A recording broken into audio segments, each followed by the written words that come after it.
From the heartland of America, focused on God, family, and country, the mouthpiece of the Midwest. This is Dale Carter's America. Welcome back to our podcast in the studios in Raytown, Missouri, as we're going into a weekend where most of the country is going into the deep freeze and snow and ice, and Kansas City, the heart of the nation, is not escaping this storm. Wherever you're listening to or watching the podcast, you may be going through something similar as well. And at times like this, you need an insurance agent more than ever. And that's why my guy, Bob Watson, is the best. He's been my insurance agent. It'll be 31 years in March, and he has been a State Farm agent for 51 years. I'd say congratulations. And we congratulate him all the time. And you know what? I do the rate comparisons, and I see that Bob Watson really takes care of me. He insures my home and my vehicles as well. He's held my hand through all of my kids getting their driver's licenses, and now with little Lord Fauntleroy, the bonus kid who lives at my house, you know, he's got a lot on his hands. Auto, home, life, whatever's important enough to you to insure, you need a guy like Bob Watson. You need Bob Watson. I'll share him with you. 816-229-7878, 7th and Main in Blue Springs. But he is licensed in Missouri and Kansas, can take care of you on both sides of state line. Like a good neighbor, State Farm is there. So we are available to you on video, and we show a lot of videos, and I've got a lot of videos racked up for today's episode. And we're also audio only for the old school folks who just like to hear the audio.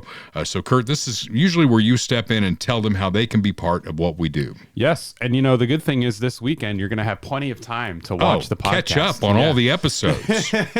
So make sure to check us out. Again, the video podcast is available on Rumble and YouTube. Make sure to drop a like, drop a comment, hit that subscribe button, and share the link with your friends. We do appreciate it. It all helps us grow the podcast and grow what we're doing. So thank you for that. You can find the audio-only version on Spotify, Apple Podcasts, wherever you get your podcasts, and then make sure to join in on Facebook as well, and hopefully you won't get banned by Dale. Yeah. I did that one time. Yeah. One time I do that. The guy, I'm just kidding. I'm sorry. You know, the guy just pissed me off, and I hate to put it that way, but you know, he pissed me off, and I don't mind having a spirited discussion. And if you don't agree with me, that's fine. Let's talk. Let's meet in the middle. I want to hear your perspective and all that. But this guy just wanted to poke and poke and poke, and then it's like, oh yeah, well, what about this? Oh yeah, well, what about that? Yeah. And I'm like, you know what? Life is short. I don't have time for that. Only one time in the history of this podcast. We just celebrated our 5th birthday on this podcast. We're into year 6 now. That's crazy. Wow. Yeah. So for only one to be banned, I mean, that's pretty good odds. 5 years, man. That's incredible. Yeah. So, and the podcast has changed over the years, but we're having a good time doing it. And I just want you to know, when you join this podcast, that Kurt and I are a safe space for rooting for the country. We want the country to do well. Doesn't matter whether Democrats or Republicans are running it. We want the country to do well. Okay? That's important to me. I'm continuing my run for Jackson County's 5th legislative district. We'll be talking about that over the course of the year as well. I'm going to be speaking to the Jackson County Republican Club on February 19th. Mark that date at Lakewood Oaks Country Club in Lee's Summit. This is the make good for the face plant that I had on January 15th. I was going to say, did you mark the date? I have double-checked this. It's the 3rd Thursday of the month that the Jackson County Republican Club meets, and I know for a fact, I don't know who told me this, but somebody told me that January 1st didn't count because it was a holiday, so I counted 3 down from there, and that's how I got to the 22nd. One of those things, yeah. So this is a mistake you only make once in life, but it's a character deal. I had a guy on my campaign who stood up and said, oh, he couldn't get a hold of me because I was asleep. Mm-hmm. It's like family emergency. And I'm like, I can't let that stand, because if you lie about something little like that, the lies just cascade, and then before long, it doesn't matter what you lie about. Yep. And I think the truth really matters, and I stand for that. This podcast stands for it. So that's what we are. That's who we are. And so February 19th, I will be there with bells on, okay? So I'm going to start with the podcast because I've spoken to this group before, and it was all about the podcast the first time I was there. That's where I met Dr. Mark Taramina. Oh, nice. Great guy. So we'll start with that, and then a deep dive on my thoughts on Jackson County and why I want to represent District 5. Kansas City, by the way, which is as of now part of the same county as Eastern Jackson County. Maybe that changes over time. They've doubled down on their taxpayer-supported grocery store. Remember that? The area that they called a food desert, they put a grocery store there, and the city put millions of tax dollars into it, and guess what? It failed. And that's what Mamdani wants to do in New York, okay? They still haven't put a dent in crime, and crime is the core issue. I mean, it's a broken record. If you listen to me do the news on KFKF every day, there is literally not a day that goes by. I mean, today we didn't have one. Maybe it's too cold. But a day that is like, shots fired in the area of this, officers arrived, they found one man dead, they arrested one man, and the investigation continues. And I will guarantee you that 90% of that is black on black crime in that area where the city is now supporting a grocery store. Yeah, this was the story from back when it happened. It made national news. If you remember, we talked about it. We did talk about it. But they're going back and they're doing it again. Mm-hmm. The definition of insanity is doing the same thing over and over again and expecting a different result. You got to fix crime first. Mm-hmm. If they fixed crime, Kurt, businesses would flock to the area. Businesses won't go there because they have employees and they have customers, and it's like, how many times are we going to get robbed? Yeah. Right? How many times are you going to find a body in our parking lot? Or, God forbid, somebody walks in with a gun and starts shooting in our business. So government can't take the place of the private sector. The private sector will do just fine if you fix the crime issue. Put a dent in it. Stop this, it's the broken windows theory. They've let this slide, that slide, and crime is one of those cascading things where, if I got away with this, maybe I'll get away with that. And if I got away with that, I'm going to get a gun. Maybe I'm going to start dealing drugs over here. Yeah. And then the next with no license plate, it starts with the temp tags and then it escalates from there. There was another big crime. A 24-year-old young man was selling cars through the Facebook marketplace. Did you hear about this? Mm-mm. Yeah. So he was selling cars to people, and then he was going back and stealing the car from them. Oh, wow. Yeah. He did this multiple times. He's facing, I think, 98 years in prison, and he's 24 years old. This happened in Kansas City? It did. So where did that start? It probably didn't start with stealing cars. It probably started earlier on, and they always say like marijuana is a gateway drug. I don't know. It's not my thing. I don't know. But let's say that it is. And then the next thing you're going to cocaine, then you're going to heroin, and then you're doing this. Mm-hmm. Crime is the same way. Yeah. Once you get away with this, it's like, well, I'm going to try that. This is the story from the UK Independent. So another international news story. Man sold cars on Facebook Marketplace only to steal them from the new owners hours later. Kansas City man who has allegedly repeatedly sold the same 2 cars on Facebook Marketplace, then went out and stole them back so he could sell them again, has been arrested. Mamadou Diallo. Sounds like a nice Midwestern American name. Who police say went by the name Yabal Cherinet on Facebook. Because the other name wasn't complicated enough? Yeah.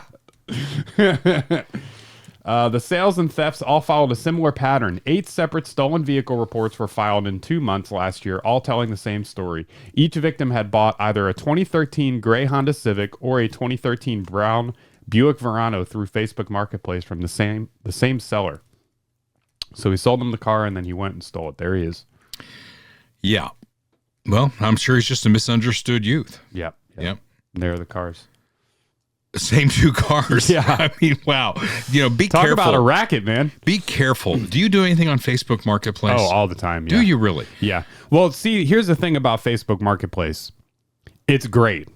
It's great if you use it the right way. Yeah. The reason that it's great is because it's not like Craigslist. Like Craigslist is really random and, there's no personal attachment to it.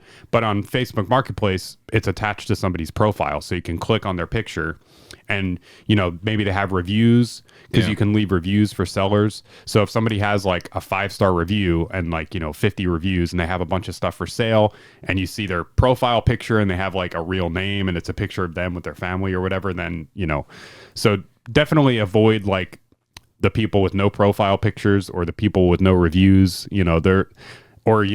things like meeting in public, meet at a gas station, Yeah. a quick trip if you're going to go buy something, Well, wonder what Mama Duke's profile looked like. I don't know.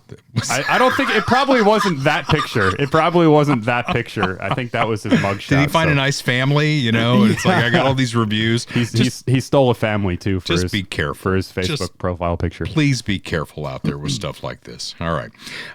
Republican Bill Irwin, who represents the 55th district in the state of Missouri House, is going to join us to talk about his views on an ICE detention facility in his district, which is interesting. It flies in the face of Kansas City, Missouri, and now KCK. Both cities are proposing stopping any non-municipal detention facilities until January 15th, 2031. I'm not sure why they both picked that date. That's post-Trump, so that's well post-Trump.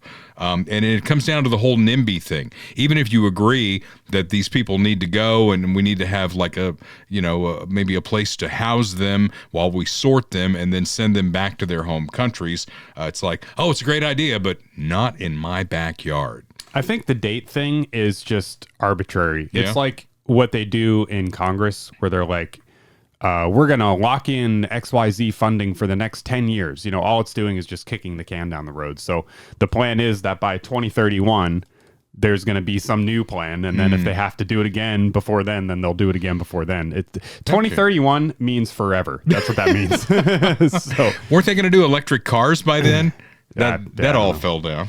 All right, fine. So Bill Irwin's going to join us. He's an interesting guy. I can't wait to spend some time with him. So all that ahead on this edition of the podcast. Speaking of cars, since we had that segment on the guy who was like selling them and then stealing them back, people are keeping their cars longer. Tim Porter is the owner of the Christian Brothers Automotive in Independence. Tim is actually going to be on the podcast next week. We're going to talk about the things you need to do to winterize your car. Hopefully you've done some of them going into this weekend because of what we're facing. But Tim's a really good guy, and he's going to walk you through the things that you need to do. What I'm suggesting to you is to go ahead and make an appointment with Christian Brothers to get your next oil change, your tires rotated. You're going to find out what I know, that these guys are awesome people who take care of cars and hold your hand through the process and let you know everything that they're doing. And when they fix your car, because things go wrong on cars and we're keeping them longer because the new ones are so expensive, they'll give you a 3-year, 36,000-mile warranty, whichever benefits you most on whatever they do to your car. And they work on everything. The location in Independence that Tim owns is just east of 470-291. It's in the middle there between the lanes on 40 Highway. So check them out. They're at 816-675-4587. All right. Or you can just go over there and see them. 19600 East US 40 Highway. But make the appointment. Get your car serviced. And then after we get all this snow that falls on our roofs, when it melts, you may start to see like dark splotches on the ceiling inside your house. That means we need to get on your roof. Take a look at the roof. If you know that your roof is borderline, let's get Austin Watterson and his team on top of the roof, especially if it's 15 years old or older. He works with insurance companies. The old scam used to be that people would go door to door in a neighborhood and they'd say, you know what? You need a new roof and I can get your insurance company to pay for it. Well, the insurance companies picked up on that scam. And so now what's going on is Austin works with insurance agents like Bob Watson, and they work together to make sure you get the right roof. And if you've got the right roof on your house, you might even lower your insurance rates. So it could be a win-win for you, and definitely will add to the value of your home. Roofedbyroyal.com, 816-540-7057. Austin and his team did the roof on my house, and I am very happy with it. And he'll do a fantastic job for you as well. So let's go to Minneapolis here. Let's go there first. The hard left and their friends at the district court level are doubling down again. Did you see this ruling that was handed down? No. ICE officers can't retaliate against quote-unquote peaceful protesters. Why would ICE need to retaliate against a peaceful protester? If they're just standing along the side of the road going, ICE is Gestapo, we don't like you, let the illegals run anywhere they want to run. If they're just doing that, why would ICE retaliate? Yeah, I mean, the idea is that these ICE agents are just driving up to random people and just like beating the crap out of them. Like that doesn't happen. Well, that's the narrative. Yeah. That's certainly what they want you to believe. And in the same ruling, the judge said that protesters can follow ICE agents around as they're enforcing the law, as long as they stay at a safe distance. My brain explodes when I see things like this. Yeah. Safe distance for who? It's who are we protecting? Yeah. I try to think of it this way. What if protesters started following local police around? Yeah. Details for politicians, Tim Walz's protection detail. Maybe we start following you around. Yeah, next time you are driving on the highway and you see somebody pulled over on the side of the highway and there's a police officer, getting out of their car to go do the traffic stop. Just pull up your car behind the police car, get out of your car and walk up and say, "What are you doing here? What are you doing here?" See how that goes for you. Well, they got the district court on their side. We'll see how that all shakes out here. Both rulings make the job that ICE has even harder. Immigrations and Customs Enforcement. It's got enforcement in the name. All they are doing is enforcing federal law. If you don't like the federal law, protest all you want, but you're protesting at the wrong place. Protest where the laws are made. Protest at the White House, the guy who sent them there. Stop being cannon fodder, because the Democrats are living off chaos. They want this chaos, and you are giving it to them. Not you, because I don't think many of you are following this podcast, but the people who are putting themselves in the line of fire, they are definitely doing that. Nick Shirley, I love this kid. I've started following him on Facebook, right? He is the guy, the YouTuber, who basically went through Minneapolis looking for the fraud, right? Yeah. Well, he was in Washington, D.C., and he was testifying on Capitol Hill, and then he went over to the congressional offices, and he was looking for Ilhan Omar, right? Because he wanted to give her a present, and they filmed that, so roll that. All right, so right now we're outside of Representative Ilhan Omar's office. We're trying to give her a Quality Learning Center hoodie. Let's see what she's doing. Hello. Is Representative Omar here? No, the congressman's not currently in the office. Is there a message you want us to pass along to her? Yes, I wanted to give Congresswoman Ilhan Omar a hoodie. Okay, I can Quality Learning pass. Center. Okay, I Is she can here by pass that chance? along. Can you please give Ilhan Omar a Quality Learning Center hoodie? All right. I want a Quality Learning hoodie. Yeah, I know. Don't you want one? Hopefully she leers a little, because fraud's bad. All right, well, they took the hoodie. Ilhan Omar now has her own Quality Learning Center. If you want one, you go to shirleydefense.com or go to the link in my bio. I hope she likes it. I guess the logo is not copyrighted because he's selling them on his website.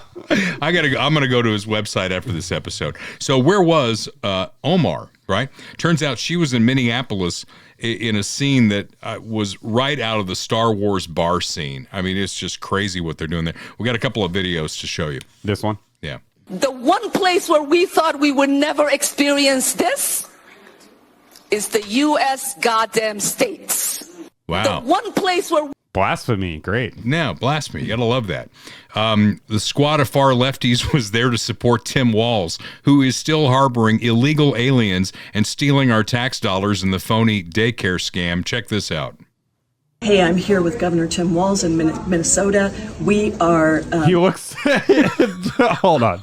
I gotta back it up. Just like the look on his face, he's like... Hey, I'm here with Governor Tim Walz in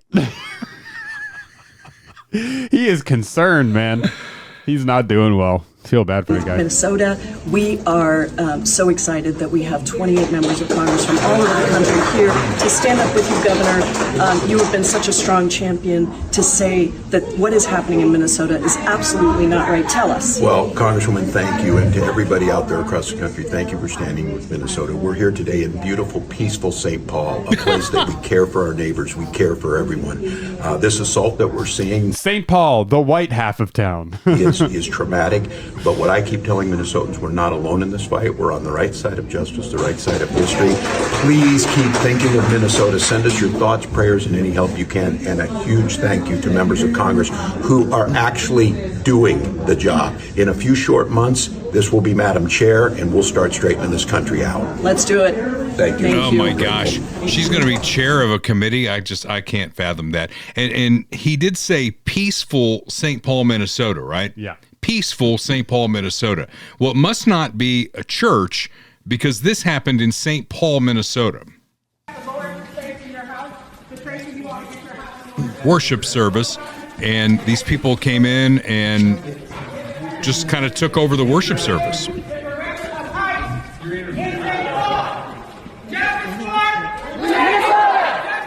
Renee Good! Renee Good! Renee Good!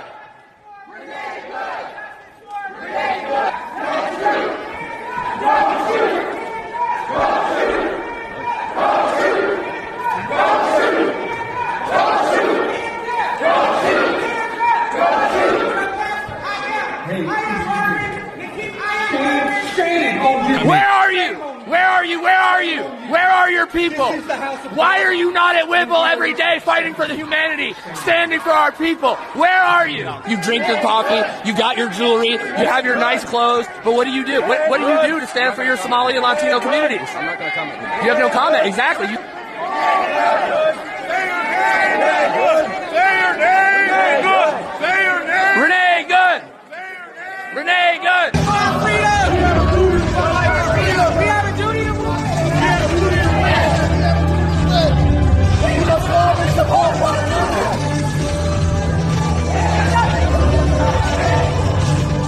All these comfortable white people. Yeah, can you believe this? It's incredible. In the United States of America, where, freedom of religion is enshrined in the Constitution, you go to church to worship God, you don't expect this. Should I keep playing it? What was that? Should I keep going? No, you get the idea, right? Yeah. It's bad. It's very terrible. bad. Yeah, it's terrible. I mean, and I don't know if we're going to play the Don Lemon clip or not, but he was in there, talking to the pastor and that's stuff. That's the next clip. You read my mind. Don Lemon was there too. Yeah, and he's trying to, make a scene out of it, and he's like, well, it's free speech and blah, blah, blah. I mean, I'm not sure, I'm not sure what we would do like at my church if this happened, but my intuition, just my first thought is like, there's one sound that would make these people leave very quickly. Yeah, well, and that sound is. Well, I wondered this as I was watching all this. I mean, what if a bunch of Proud Boys pulled a stunt like this in a mosque? Oh my God, the left's heads would explode. Yeah. Biker gang at a black church. What would they do then? A Catholic, I think back to when I was in grade school, and Sister Loretta, who was the principal of our school, had a big paddle in her office called the Board of Education. She would have wielded that just fine. Is she going to paddle all 200 people that are, that woman had the energy. She could do it. Yeah. So, that happened. And Don Lemon, to your point, is trying to make the case that free speech it trumps freedom of religion, and that's just not true. Mm-hmm. This is a church is a private entity. Yeah, you cannot protest on private property. You can't go into a hospital, for instance, or a church, or a school, or things like that. I mean, there's a place to protest, and protesting is ingrained in our DNA in the United States. But this is out of bounds, just way out of bounds. So play the clip from Don Lemon. Operation that is secret, that they invited folks out. This is Operation Pull Up, more of a clandestine operation. We show up somewhere, they don't expect us to come there, and then we disrupt business as usual. So right now it's kind of mayhem. We're not part of the activists, but we're here just reporting on them. Did they explain to you why they're here? They did not. They said that there is someone here in Easterwood, someone who is a member of ICE, and he's a pastor of the church. Our church had gathered for worship, which we do every Sunday. We asked them to leave, and they Obviously have not lived. So this is what the First Amendment is about the freedom to protest. There's a varying array of views in this church on politics of immigration. Recognize the complexity of the issue. This shows you just how divided America is. When you look at the protesters here, and then you look at the people there who are praying, and you know what was the interesting thing? If these two groups could just get together, they might figure out what to do. How are they going to get together when you're disrupting them? He's like, well, we're just here to talk. We're just here to talk. No, you're not. You're here to disrupt. You're here to cause a problem. That's not going to convince anybody. I'm telling you, send a biker gang to Don Lemon's church if he goes to church. Send the Proud Boys to Ilhan Omar's church or mosque if that's what she does. Go to the mosque at Ground Zero, and the narrative would change, right? It would change 180 degrees. Yeah. It'd be like, well, you can't do that. Well, why? You just did this, And then the woman that Don interviewed, you saw her, right? The ringleader. She's been arrested. Oh, really? Oh, yeah. Because you do not. Sorry. You do not have the right to storm a church service.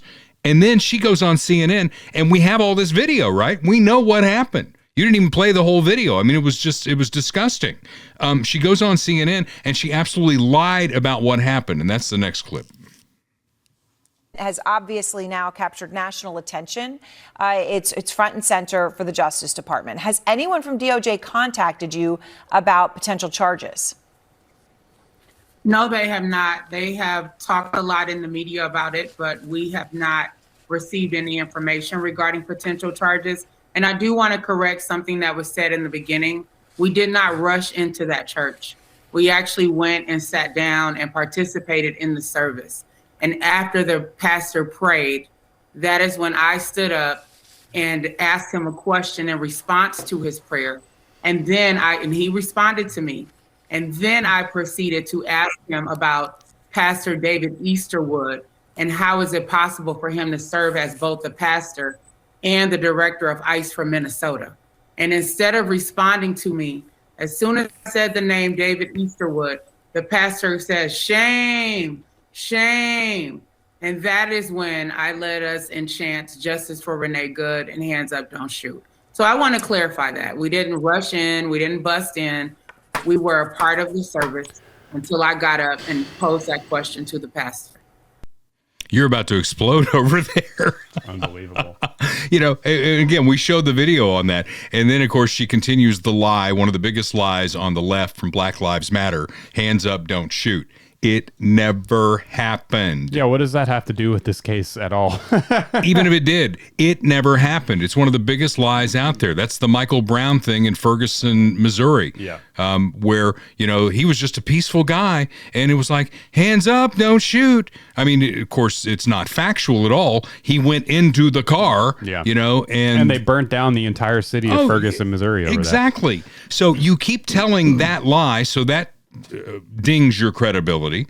So they love fabrications that fit their narrative. And if this video had gone on, that reporter who interviewed her on CNN said, "Well, we're not going to challenge you on any of the facts that you're bringing up." Of course not. Yeah. Never mind the fact that the video tells what happens there. It's shameful. And, the Department of Justice flew to Minneapolis, and 3 of those people now have been put in handcuffs as of this little deal here. Don Lemon has not been. And I don't know. What do you think? I mean, you think Don Lemon, he says he was just reporting on it. I think we should put Don Lemon in jail, just because. I don't know. We'll find a reason. Well, J.D. Vance has gone to Minneapolis as well. And I think, honestly, and we're going to get to a Trump segment here in a little bit, I think more J.D. Vance in situations like this, because he is an effective speaker. He's an effective advocate for what this administration is trying to do. And we got a little clip. Earlier this week, local law enforcement accused federal agents of racial profiling. Why are there so many U.S. citizens being caught up in these operations? Well, I think your question assumes something that's not necessarily in evidence, which is that when there are American citizens who have been caught up in some of these enforcement operations, very often it is people who have assaulted a law enforcement officer. They're not being arrested because they violated the immigration laws. They're being arrested because they punched a federal law enforcement officer. That is a totally reasonable thing. Now, to the accusation of racial profiling, look, it's something that we take very seriously. We will take accusations of racial profiling back to Washington. We'll certainly look into them as they come up. But this is not a group that's going around and looking for people who violated the law based on skin color. They're looking for people who violated the actual law, the law of our immigration system in this country. And so long as we had more cooperation, I think they could do these things in a much more targeted way. They would actually know where some of the bad guys are. I mean, again, you hear things that are hard to believe, but I've confirmed that they are true. Sex offenders who we're trying to get off the streets, who the local officials won't tell us their last known address. So then the local officials say, oh my God, these guys are doing widespread targeted enforcement operations, when in reality, we would love to just go to one house. The local officials won't tell us which one house to go to. Yeah. So that's J.D. Vance. And it is really that simple. Follow the law. It's all they are doing. They are following the law. And Minnesota is making it harder on them to follow the law because they're obstructing them. They've set up these sanctuary cities, which I think are still unconstitutional, and I'm praying that SCOTUS will weigh in on this at some point, because you can't have a federal immigration law that says if you're in the country illegally, even if you're not one of the worst of the worst, if you're in the country illegally, you are subject to expulsion from the country. That is federal law, and they call them illegal aliens in the law. So it runs counter to a city like Minneapolis saying, we're a sanctuary city. Come and we'll protect you. You rapists, you thugs, you murderers, all that. We'll protect you in Minneapolis because we're a sanctuary city. And is there any coincidence, Kurt, that all of this happened about the same time that they were discovering the fraud in the daycares? All of the protesting and all that stuff? Yeah. I don't know. Maybe not. I mean, I think the daycare stuff just brought attention to it. And then that was probably why ICE was there, was because of the increased attention and the obvious fraud that was going on. They were there to get those people out or to investigate or figure out what was going on. And then the increased presence led to the increased protests and the riots and, Renee and everything else. So it's a tit for tat. You have an escalation here, then you get an escalation there, then an escalation here, then an escalation there. And it just keeps bubbling and bubbling and bubbling. All right. Well, maybe they'll take some of the temperature out of this thing and restore some order in that town. I think that's something we could hope for. I mean, Walz was talking about, Madam Chairman, when you guys win the midterm and all that. Well, if the Democrats really win in the midterm, maybe they'll go after immigration law and say that it's okay. Rapists, thugs, murderers, They should. Come on in. I mean, even if it's a totally, symbolic vote. I mean, that happens all the time in Congress where people put bills forward, and I support it. I've said this on the podcast before that I support these symbolic votes because it makes people put themselves on the record. Right. So, the Republicans should put a bill on the floor of Congress, even if it's not going to pass, even if they don't have a majority, push it through the committee and put it on the floor that it's the official policy of the United States government that we are going to deport rapists and murderers, and let the Democrats vote against it on record. Love it. Okay. Clay Como shooters. Out of everything that you hear on this podcast, when you see scenes like that, and you said, at your church, maybe the sound would be something like that. Maybe. I don't know. That's just my intuition. I'm not speaking on behalf of people carry in churches, right? It's been known to happen. I can neither confirm nor deny. You got to protect yourself and you got to protect your family, and do it in a responsible manner using the Second Amendment of the Constitution. And Clay Como Shooters is all about that. Find the right firearm to protect your family and then get the training that you need to go along with it. This is not the Wild West. You just can't go in there and get a big old iron and say, okay, I'm good to go. You need guys like Herb there at Clay Como Shooters to train you because they are former law enforcement. They train law enforcement agencies. They've got an indoor range right there. Affordable pricing, too. It's not a big box store. A neighborhood business looking out for the community. So protect yourself and your family. You find the right firearm and you get trained on it. 816-452-4600. 4867. They're at 69 Highway in Clay Como and a full-service firearms dealer, and they will buy guns as well. So go see those folks. Fantastic people. We appreciate them. This guy is the man. Look at this guy. I saw him when Jen and I went in there so that she could order her shotgun, which we don't have yet. So we're going to get that. Who else you got in there? That Roger. guy looks serious. Yep. Yeah, they're serious folks, and they'll get you trained up. You'll be good to go. And if you live long enough to get closer to 65, you may start thinking about Medicare. And that's the checkered flag for a lot of people. Many people are in their jobs just to get to the checkered flag to get Medicare. It's a confusing mess. And the guy who can make it make sense is Kirk Doris at Medicare Simplified KC.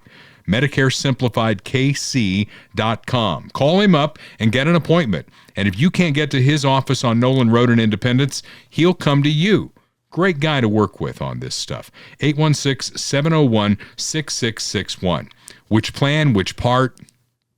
Are you going to need a supplement? Most people do. What's the right one? You're not going to pay him either. You don't pay him for all of his advice. He gets paid by the insurance companies. So he's going to set you up with what makes the most sense for you, clearing all the hurdles that Medicare will present, especially after the big, beautiful bill. There's a lot more stuff there that Kirk Doris had to get his brain wrapped around. But go see him if you're approaching 65 or somebody in your family is approaching 65. 65 is the magic number for all of this on the web at MedicareSimplifiedKC.com.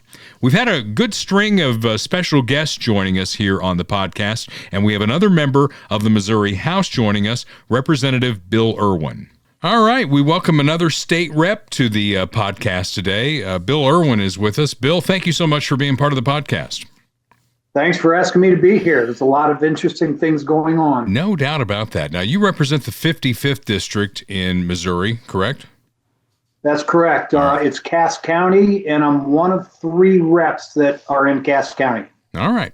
So before we get to the meat of what we're going to talk about here, of course, you're a Navy veteran as well. Tell me about that. Tell me about your service to the United States.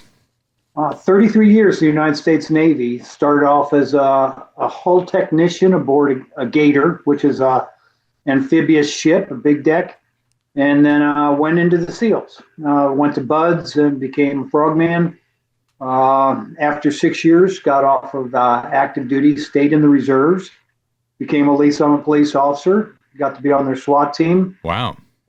After 9/11, while in the reserves, I started just deploying overseas pretty much all the time, wherever the country needed me. So it was an interesting time. I also got a commission and went up through the officer ranks while I was deploying overseas. So what is your rank?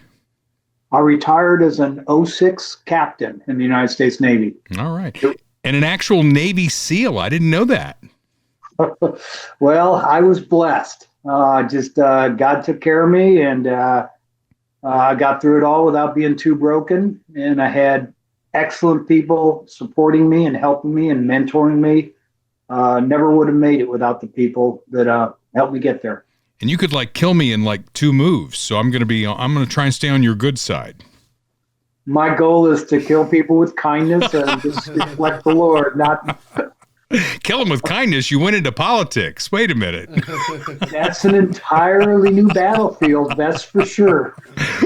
Well, speaking of that battlefield, one of the battles that President Trump has faced in his second term as president is getting all of the illegals, especially the worst of the worst, that Joe Biden let into the country, getting them out of the country.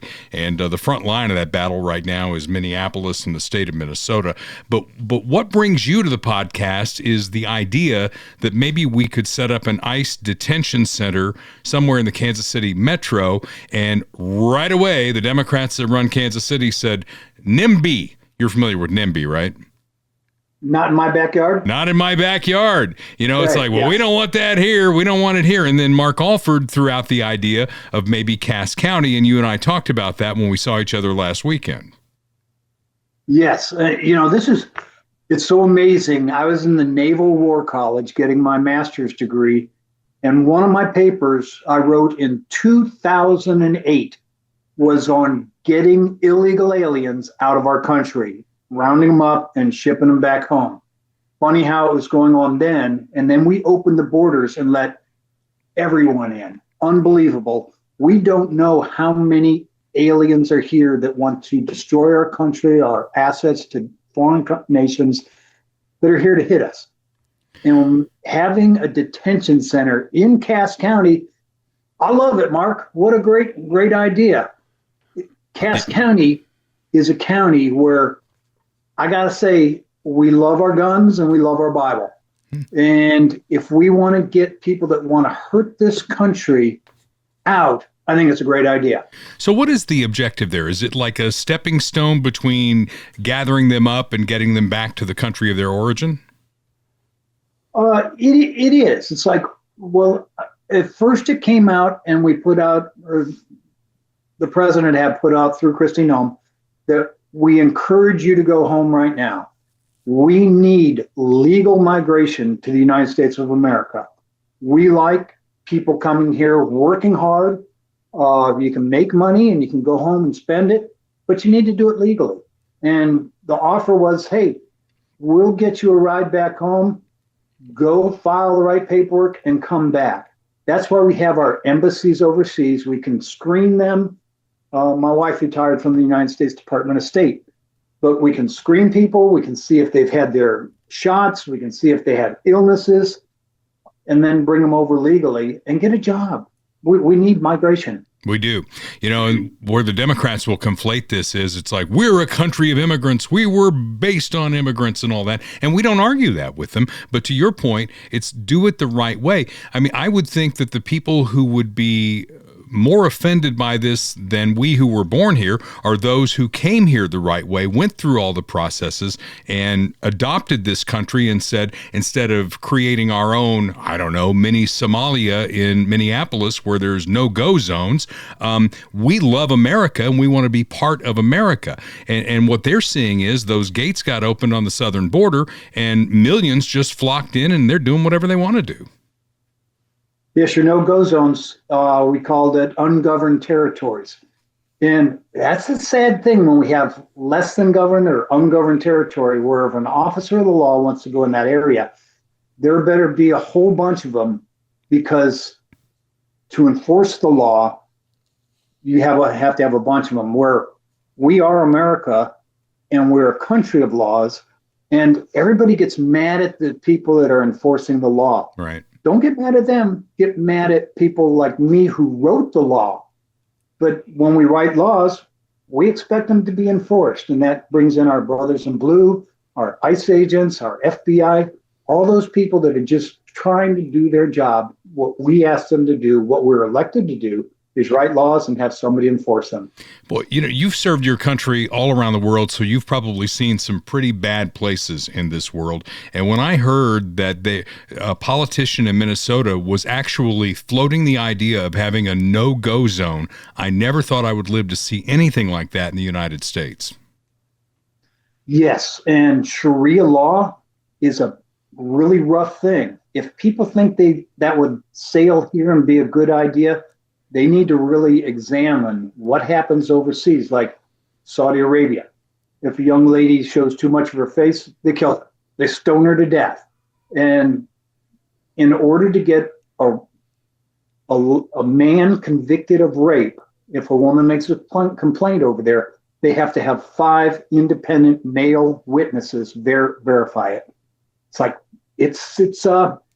they don't respect women in that with Sharia law, and it would be a tough thing. People need to know what they're asking for. I used to always think the left was for women's rights, and then they started, being for things like boys being on the girls' team, and now they're okay with what's going on in Minneapolis, and to your point, Sharia law and all that. I'm just wondering if they've lost their way. They're no longer the party of women.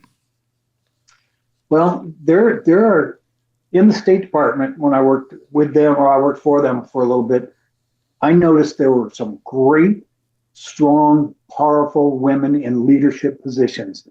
And down at the Capitol, I know some fantastic ladies that are tough and driving good stuff. But to your point, I'm concerned that what we see going on in politics now is people just trying to make their name known by throwing out crazy ideas. That is correct. No doubt about that. So back to the ICE detention center. Have you had any discussions with people in Cass County? Where's that sit right now? Well, I think it's going to Jackson County. I talked to Bob Houston actually this morning, and we think it's going there because they have some property there, and it's just on the border of Cass County. I think Cass County would be good for us because we would get a large pool of federal money. But I think the idea of just having a place where we can bring people to and then get them on an airplane back to where they came from is a great idea. And we don't have to be kicking in people's doors. Just if we'll take the handcuffs off law enforcement in their everyday car stops, checks, we're going to find a lot of people that do not need to be here. It's interesting you bring up Jackson County because, you know, the legislature leans hard Democrat. I'm running for the 5th District seat in Jackson County. And God bless you. Thank you for that. Well, and I did see that KCK came out with a similar resolution that Kansas City, Missouri came out with. So it's going to be interesting to see how this all plays out. Yes, and the ideas of some of the laws that are being pushed around that we're going to tell law enforcement they can't enforce the law. That's kind of, that wouldn't happen. I'm highly confident that would not happen in Cass County. All right. Well, there's other things going on at the Capitol. I know you guys are in session, and I wanted to hit some other highlights. I know taxes are front and center with the speaker and with the governor. Income taxes, property taxes, personal property taxes. Anything new out of all the sessions going on down there? A lot of disagreements, and what's the best kind of tax to have? And it'd be great if we didn't have to have any tax, but you know, we like to have our police officers, we like to have the fire department, we like to have roads that you can drive on. Yeah. Schools. So we got to have some kind of tax. And what's the best kind of tax to have? Everybody has a different opinion. Do you think it goes anywhere, or is it just a lot of voices right now with no cohesion? I think we're going to go somewhere. Okay. Governor Kehoe has a plan, and you know, anything you're going to do to make things better, you have to have a plan. He has a big strategic plan. And so it's like, let's get on the boat and stroke. And it may not be the best plan, but we can make adjustments, but we need a plan and we need to drive with it. Okay. Anything else percolating down there that you want to hit in our remaining moments? Yesterday was an amazing day where we had one of the legislators was being basically did something improper. And we took a vote to see if we would sanction him. And I found it a little, I'd say, demoralizing that 10 people voted to not hold him accountable for an action he did for sexual harassment. And anywhere else in business, that person would have been fired. But he did get censured, and you know, slap on the wrist. Yeah, it's just, it's not. It's a good thing. You know, it's bringing attention to it. But I just found it very disheartening that 10 people lacked the moral character to hold him accountable for something he did.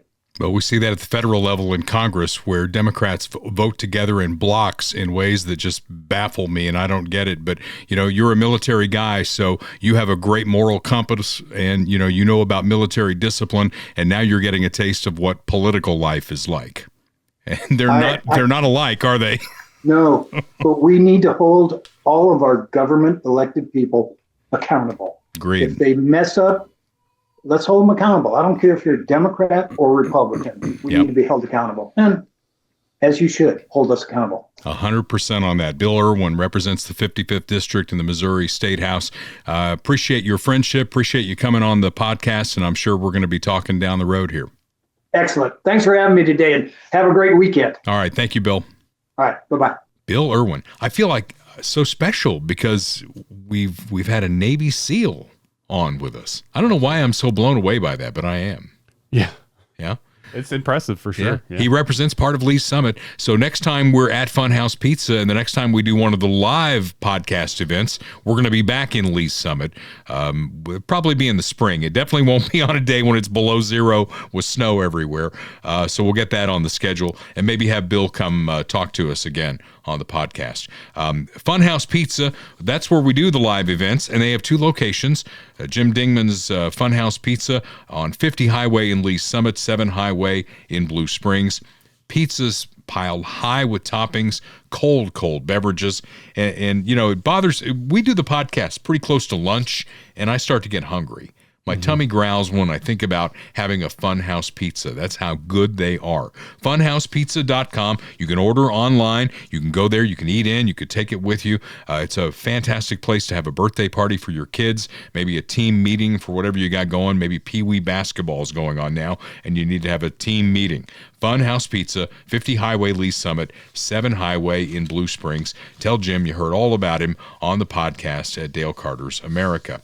Michael Schroer is our real estate guru.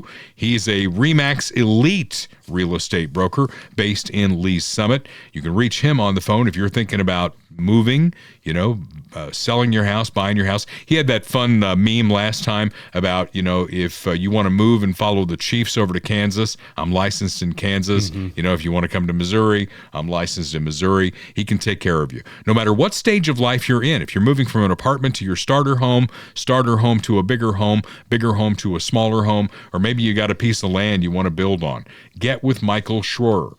You can get him at the office there at 816-373-8400. His cell phone number, which he doesn't mind me giving out, is 816-520-9342. And send him an email if you want. Michael Schroer 56@gmail.com. Michael spelled like a normal Michael. And Schroer is SCHROER, the number 56@gmail.com. Get that conversation started. I wonder if he'd sell my house and let me move to Florida early. See, I've complicated my life, Kurt. I had a plan to be out of here in a couple of years and on a beach in Florida, and then I decided to run for office. So there you go. So Michael, it's going to be run for office in Florida. I guess you need to be a resident. You need to be there for a while, and I kind of know the people and the issues going on here in Jackson County, which is why I'm going to run here. To Donald Trump and Greenland. Donald Trump, I mean, there are so many good things that he's doing. One of the bad things he's doing is putting himself on TV a lot. Have you seen what he does to the stock market? I mean, do you have a 401k or some money invested somewhere? Yeah. It's terrifying because he'll go out and he'll say something, and then you look up and the stock market's down 800 points.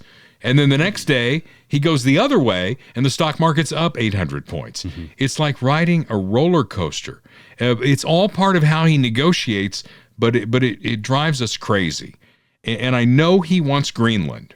And Greenland has a very interesting history.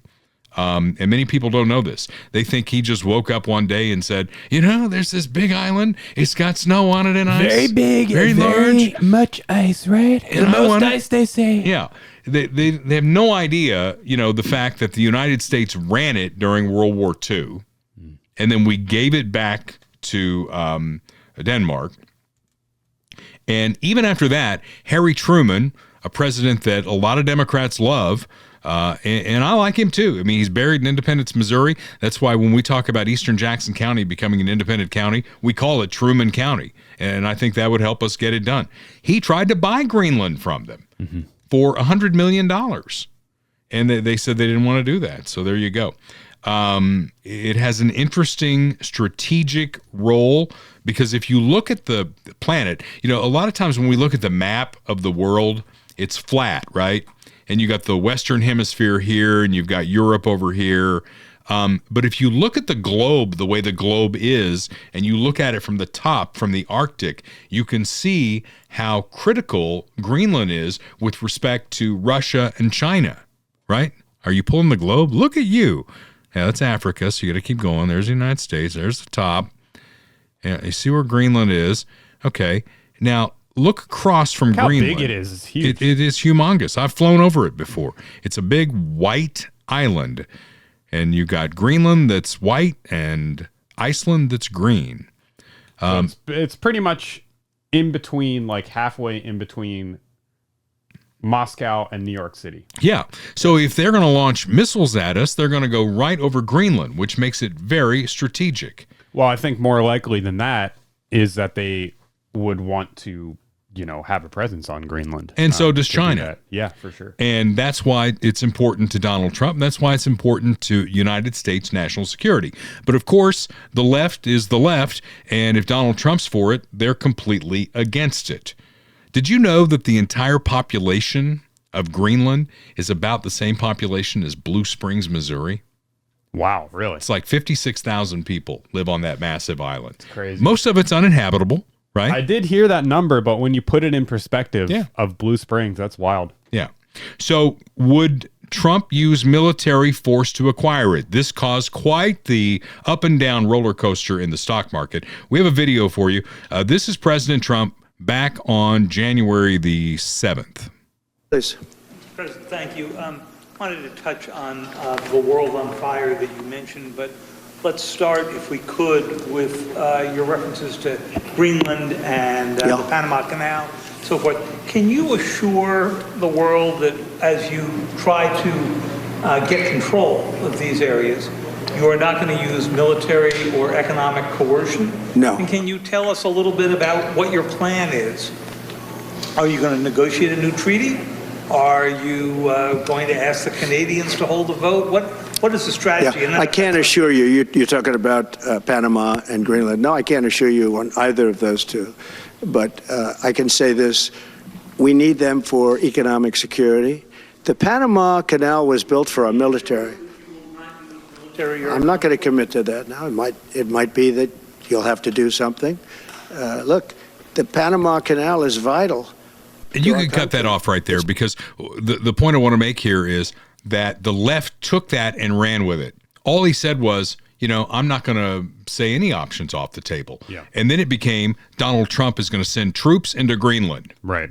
War is coming. He said the right thing there. I mean, it's obviously going to be blown out of proportion, but you can't let the media control the narrative. And that's essentially what the questioner is trying to do there. He's trying to control what he's saying in terms of what's quote unquote on the table or off the table. And he's just like, no, I'm not going to entertain that, Well, it happens a lot with Trump. Yeah. The media sets that narrative. They ask him a question, he responds to the question, and it becomes, this is now White House policy. This is American policy. We're going to send troops into Greenland. And I'm okay with how he handled that. I'm not okay with this. Did you see the letter that he sent to the Prime Minister of Norway? I'm going to read it. Dear Jonas, considering your country decided not to give me the Nobel Peace Prize for having stopped 8 wars, plus, in all caps, I no longer feel an obligation to think purely of peace, although it will always be predominant. I can't keep doing that. But now, that first paragraph is all you need. It essentially says that I didn't get a trophy, so, war's on the table. Well, he goes on to say, Denmark cannot protect that land from Russia or China. And why do they have a, quote, right of ownership anyway?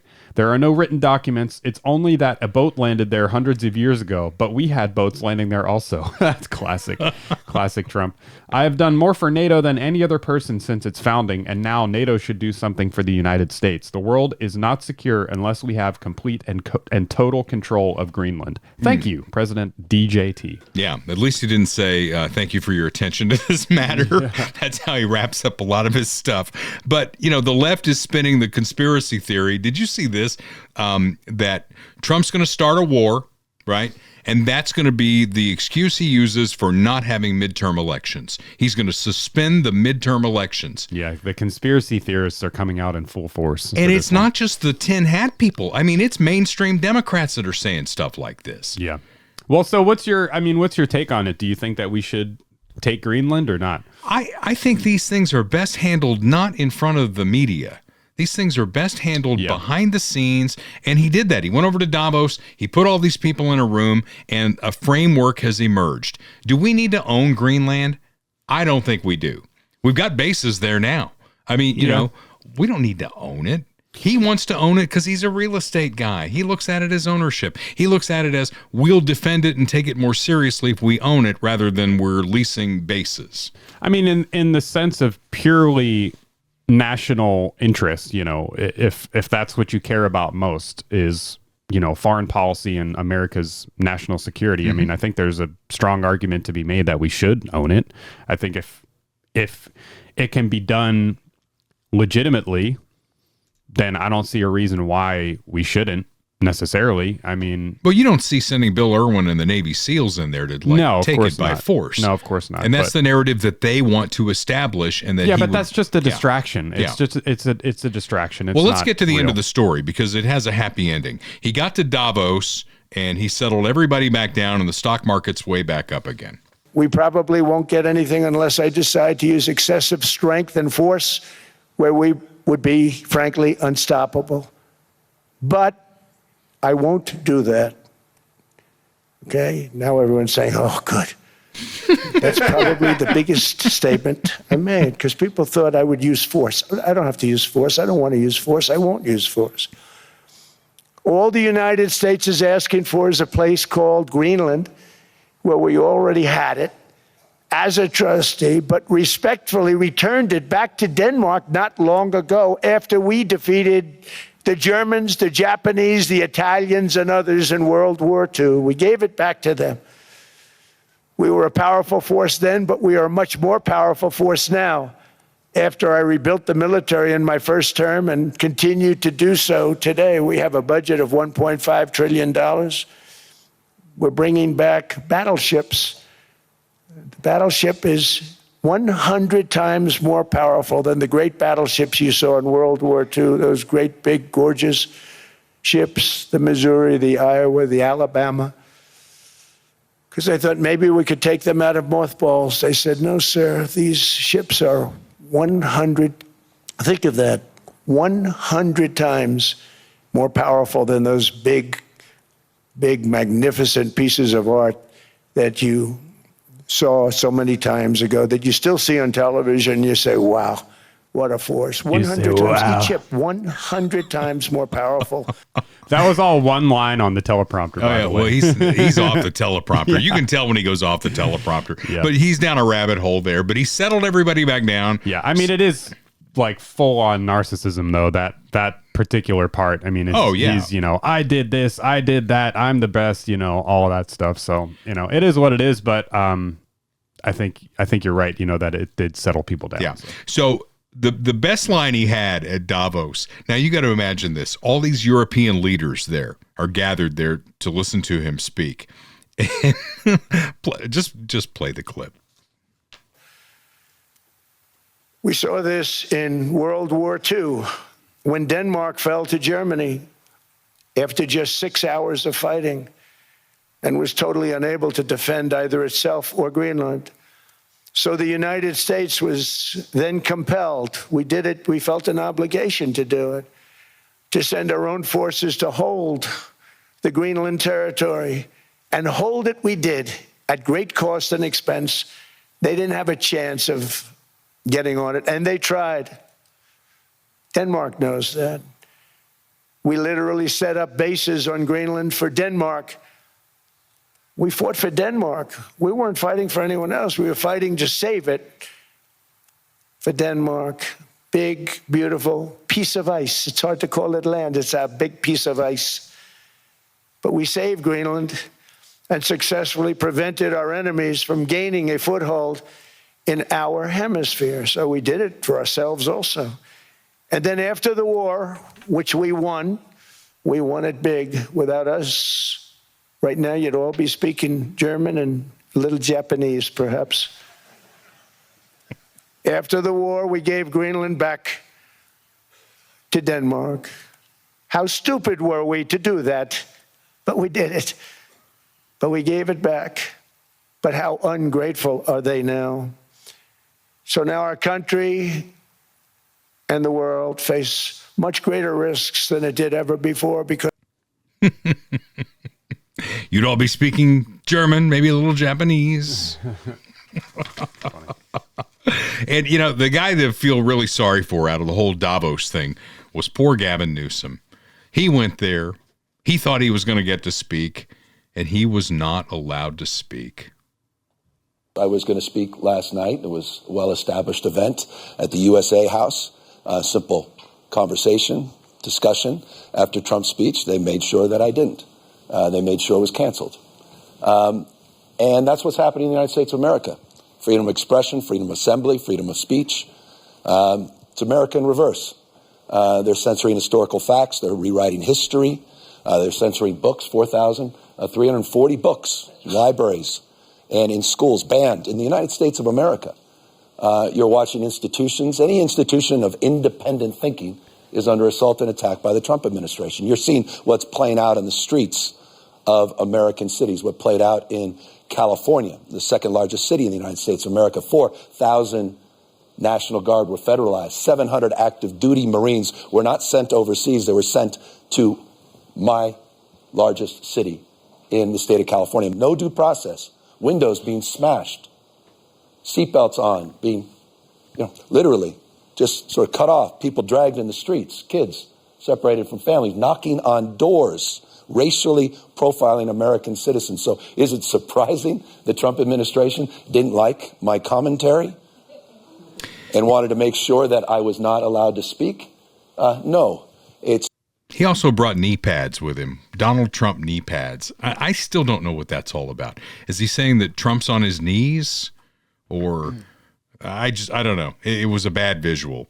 So what I would say about Gavin Newsom is just because you say it does not make it fact, right? He said a lot of shit right there that I don't think he can back up as factual. There was one thing he said about taking kids off the street. They had one in Minneapolis, right? They were a drug dealer. And he ran, and he left his kids standing right there. So what were they supposed to do? Right. A lot of these things, if you explain them out and you see the logic behind it, it makes a lot of sense. But it also makes for a nice poster that they can hang up and make a point with. The fact is that Joe Biden's policies put us where we are, and Donald Trump has been cleaning up the mess.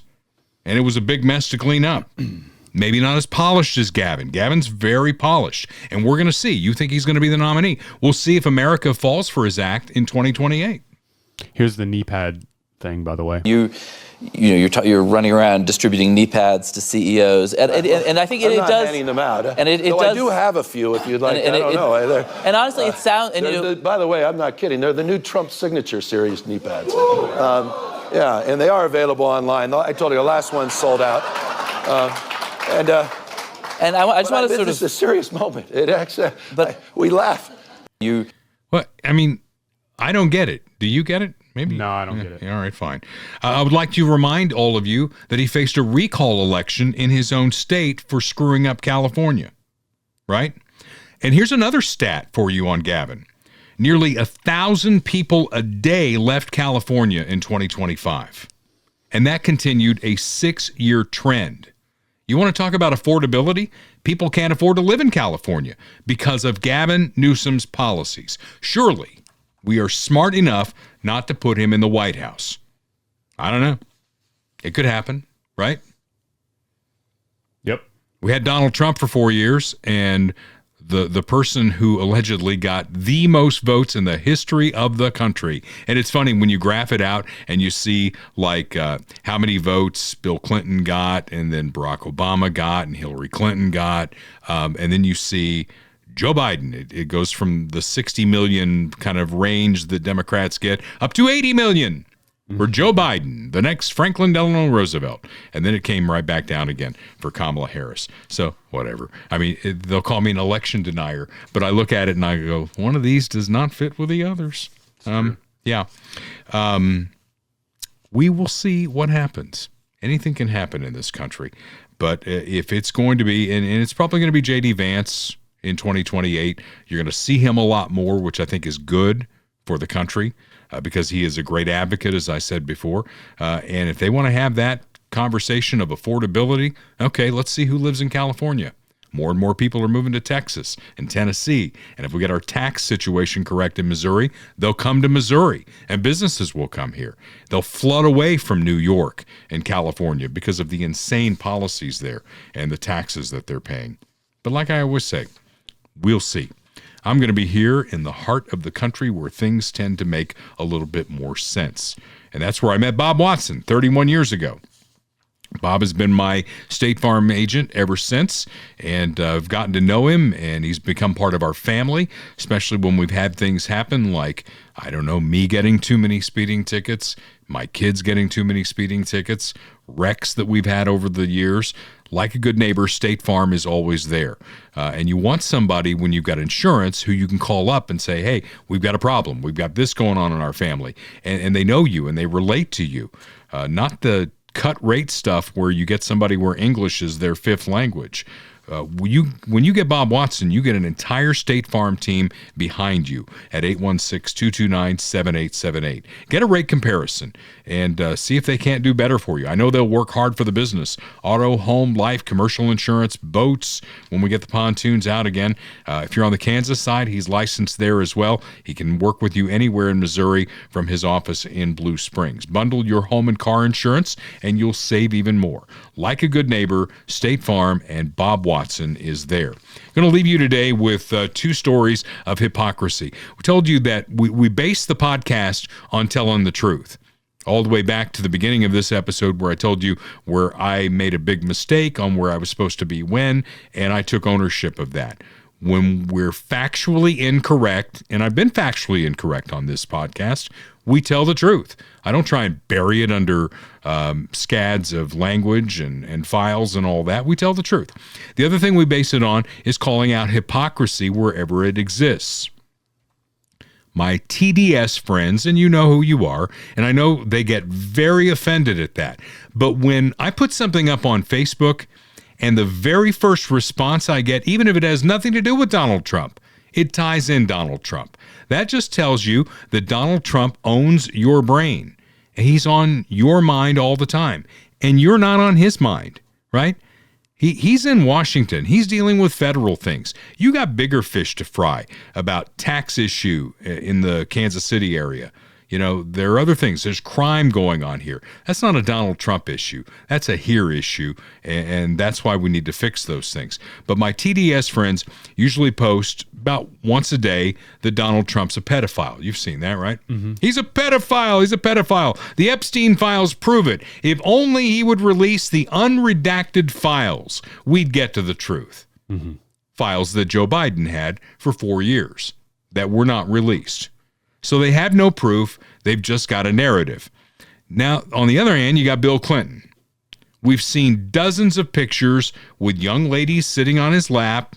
He was a frequent flyer on the Lolita Express and a guest on Epstein Island. Those things are all known. He was subpoenaed to testify before the House Oversight Committee. He blew it off. Hillary, too. I'm not quite sure what Hillary's involvement is in all that. Do you know? I don't. I get why they want to talk to Bill, but I don't get why they want to talk to Hillary. There's crickets coming from the left about Bill, right? And I'm not even sure that this is proof. This is just a bunch of stuff that's been released. It looks bad for Bill, right? To have young women sitting on his lap, right? Mm-hmm. Especially with the history of Bill that we know about, right? But where the pedophile screams for Bill? They do not exist. He's the guy who got a blowjob in the Oval Office from an intern. Think about the power Allegedly. No. It was allegedly at first. They tried to lie about it. And then she came forward with a blue dress with his semen on it. That became a fact at that point. And that's when he had to go before the cameras and say, well, it turns out I did not have sexual relations with that woman. Yeah. I can't do it, Bill Clinton. So the dynamic, you have the most powerful person in the world, the president of the United States, and a White House intern. And the left saw nothing wrong with that. It's about sex. That's all it was. Okay. So he has that history. Has Trump done anything like that that's been documented? I mean, he's had plenty of accusations, you know. I mean, Trump is not like some beacon of, you know, sexual morality. I'm not saying that he is. So, I'm just saying that, you know, it's Trump's a pedophile, and nothing on Bill Clinton. Right. That's hypocrisy. That's their obsession, their Trump derangement syndrome, all these things. I mean, it doesn't change the fact that the Trump administration has continued to cover up the Epstein files and not release them after, running on releasing them. I mean, that's a big problem. So it doesn't negate that. I mean, just because people are being dishonest about it or having a double standard, it is still well, no one is above the law. How many times have they said that? No one is above the law, right? Well, you can't take the president of the United States, former president, and have him go before a congressional committee. I mean, that's just not done. Well, before Donald Trump, we never had a president hauled into court 38 times, right? And charged in deep blue districts with things that would never be charged, never be brought if he didn't run for president. And it was their scheme in order to get him not reelected to a second term. Did you notice what happened when he got reelected to the second term? All of those cases went away. Every single one of them went away because it was a tactic and it failed. So all I'm saying is, where's the equal treatment here? No one is above the law unless you're a Democrat. Then you're above the law. I mean, why would we have Bill Clinton come in for a hearing on Capitol Hill? Okay, second, our favorite daytime TV show, The View. They're calling for the 25th Amendment to be invoked on Trump. Roll the tape. You're not sure? I'm not sure. I didn't know if he'd moved on to another piece. Amendment. Right, it's time. 25th Amendment is time. It's time. She's clapping her hands together. That means she's very serious. Hercules! Hercules! Remember that? Hercules! Yeah. From an Eddie Murphy movie.